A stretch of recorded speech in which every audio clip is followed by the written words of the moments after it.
fxLines is a pair of assets which are used for doing graphic types of line effects, and there's two in here. One of them is impacts for doing impact lines, and one of them is for doing trailing lines, like smears behind a running character or behind somebody throwing a punch, or anything that would have a trail of lines behind it. They're both very easy to use. The impact doesn't need much description. It's very straightforward. You've got everything laid out there as you can see it, but the trail lines are a bit more involved. So this asset, you can pick it up and shape it and move it around like any kind of, non-dynamic asset. What you're really doing is you're moving a cylinder, and those lines are on the surface of that cylinder. You've got the three subcontrollers which allow you to shape the body of it, and then you've got all these extra little details in here. And then you've got the width here, which controls the width of that cylinder, how far apart the lines are. You've got the count. You can dial that up and down, say you only want to have one line, or if you want to have all of them, it goes between 1 and 5.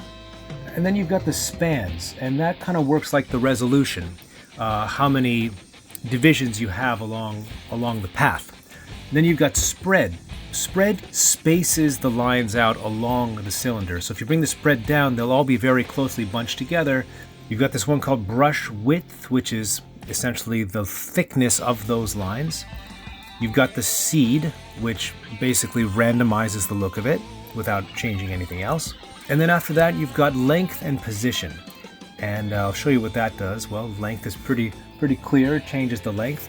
And then if you bring the length down and move the position, you can see that you can have the lines travel from one space to another. So that on its own can be pretty useful. And then of course you've got spin, which will rotate the cylinder along its axis, rotate all those lines along their path. Now that's all pretty cool on its own, but what you're probably more interested in is the auto anim feature, which is a channel up at the top. You'll see that there's this object here called the root cache, and now that's what we're concerned with if we are having the lines follow another object. So I'm going to use this cube here as an example. We're going to animate this cube, move it around. It helps if it moves a little quickly. There we go. And then the next thing we're going to do is we're going to constrain the root cache to our animated object. Now I'm using a cube here. You might be constraining it to a point on your rig, you might be constraining it to a rivet on a mesh, or whatever. But anyways, the point is you want to have that guy, the root cache, connected. And then all you want to do is turn auto anim on. And now if we scrub the timeline, we will see the results that gives us.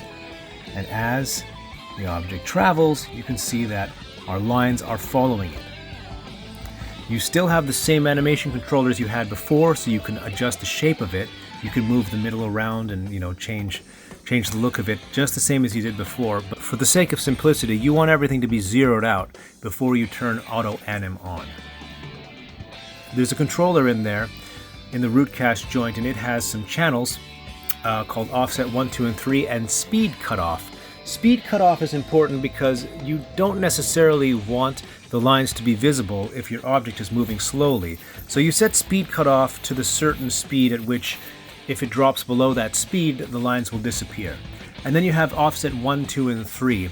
You've got 3 invisible objects which follow behind on this rig, and those control how many frames behind they follow. So offset 1 is 0, it's right on the money. Offset 2 is going to be 2 frames behind, and offset 3 is going to be 4 frames behind. You can tinker with that, but if you stretch it out too big, it's you're gonna get unpredictable results. So the defaults should do you, but you can play around with it if you want to.